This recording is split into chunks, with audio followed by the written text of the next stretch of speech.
تیسرا حصہ خدا کی آواز۔ اندھیرے میں چار جگنوں اور شب پرستوں کا شرمناک سلوک۔ عرب کے لوگ حضرت ابراہیم علیہ السلام کا دین چھوڑ چکے تھے، ان کا پیغام بھول چکے تھے، مورتیوں کی پوجا کرنے لگے تھے۔ لیکن قریش کے کچھ لوگوں کو اس گمراہی کا احساس ہوا۔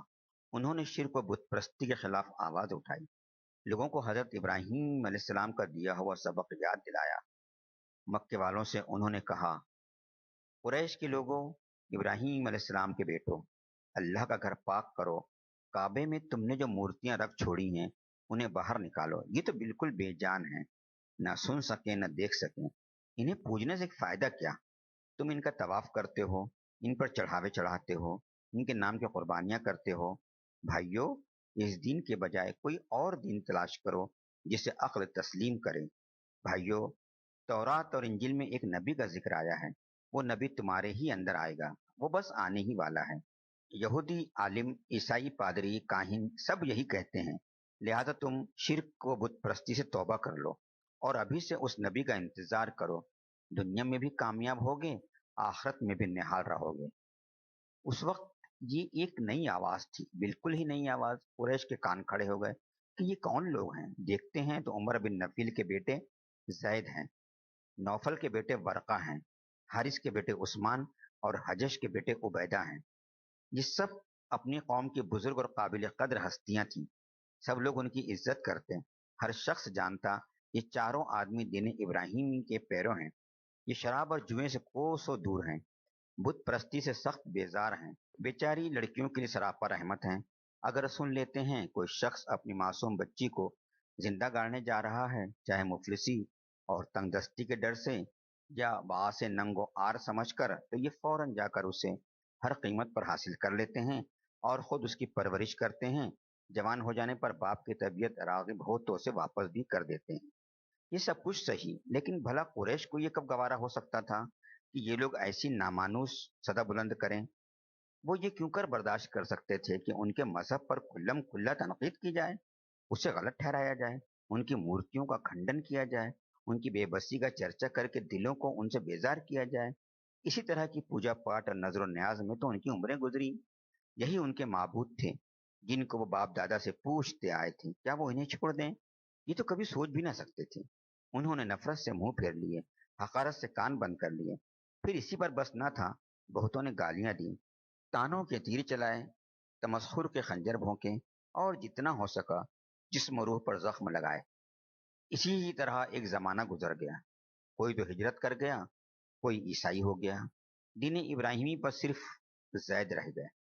وہ کعبے کی دیوار سے لپٹ لپٹ کر روتے اور کہتے، خدایا، اگر میں جانتا تجھے کون سا طریقہ پسند ہے تو میں اسی کو اپناتا، مگر مجھے نہیں معلوم۔ پھر بے اختیار سجدے میں گر پڑتے۔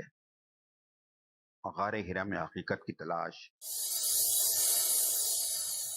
چاروں بزرگوں نے اپنے عقیدے کا اعلان کر دیا، انہوں نے جو سمجھا صاف صاف بیان کر دیا۔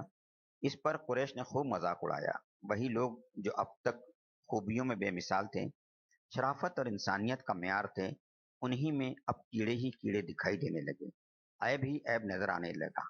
انہیں کیا خبر تھی ایک جوان اور ہے جو ان کی آنکھوں کا تارا اور دل کا سہارا ہے، جو ان کو جان سے بھی پیارا ہے، وہ بھی ان کا ہی ہم خیال ہے، انہی کے دین کا علمبردار ہے۔ ہاں، اس نے ابھی اعلان نہیں کیا ہے، ابھی وہ تنہائیوں میں پڑا سوچ رہا ہے اور حقیقت کی تلاش میں سرگرداں ہے۔ مکے سے تقریباً 2 میل پر ہیرا نامی ایک پہاڑ ہے، اسی پہاڑ کو جبل نور بھی کہتے ہیں۔ اس میں ایک غار ہے جو غار ہیرا کے نام سے مشہور ہے۔ محمد اسی غار میں چلے جاتے ہیں، کئی کئی دن اور کئی کئی راتیں وہیں رہتے، جس حقیقت کے لیے آپ بےتاب تھے اس کی جستجو کرتے، جس معرفت کی آرزو تھی اسے تلاش کرتے۔ رمضان کا مہینہ آتا تو بالکل یکسو ہو جاتے، وہاں نہ تو انسانوں کا شور و غل ہوتا، نہ دنیا کے ہنگامے، بالکل تنہائی اور خاموشی کا عالم ہوتا۔ وہیں غور و فکر میں مصروف رہتے، جو کچھ روکھا سوکھا پاس ہوتا اسی پر قناعت کرتے، کبھی گھر آ کر خود ہی لے جاتے اور کبھی گھر والے پہنچا دیتے۔ یہ تھے آپ کے دن اور یہ تھی آپ کی راتیں، فکر و خیال کی پنہائیوں میں غوطے لگاتے۔ ذہن و دماغ کی گہرائیوں سے پتہ پوچھتے، جو حق معلوم ہوتا شوق کے ہاتھوں سے پکڑ لیتے، جو معلوم ہوتا ذہن سے کھرچ دیتے۔ یہ دنیا جس میں ہم رہ رہے ہیں اس کی حقیقت کیا ہے؟ یہ ایک سوال تھا جس کا جواب پانے کے لیے آپ سخت بے چین تھے۔ سال پر سال گزرتے رہے اور آپ کا یہی حال رہا۔ آئے دن غار میں جاتے رہتے، جب رمضان آتا تو بالکل ہی یکسو ہو جاتے اور رات و دن وہیں رہتے۔ پھر جب مکہ واپس ہوتے تو سب سے پہلے کعبہ جاتے اور اس کا طواف کرتے۔ پھر بال بچوں میں آتے، بی بی ختیجہ بہت ہی پیار اور محبت سے پوچھتی، کہیے میرے سرتاج کیا احوال ہیں، کیسے مزاج ہیں، آپ خیریت سے تو ہیں نا؟ آپ فرماتے ہاں خدا کا شکر ہے، اس کا بڑا احسان ہے، سب خیر و عافیت ہے، یہ آپ لوگوں کی دعاؤں کا ثمرہ ہے۔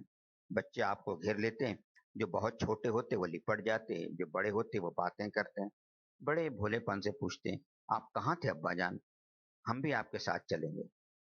آپ انہیں گود میں اٹھا لیتے، پیار کرتے، محبت سے سر پر ہاتھ پھیرتے، میٹھی میٹھی باتیں کرتے اور فرماتے، اچھا کبھی تم بھی چلنا۔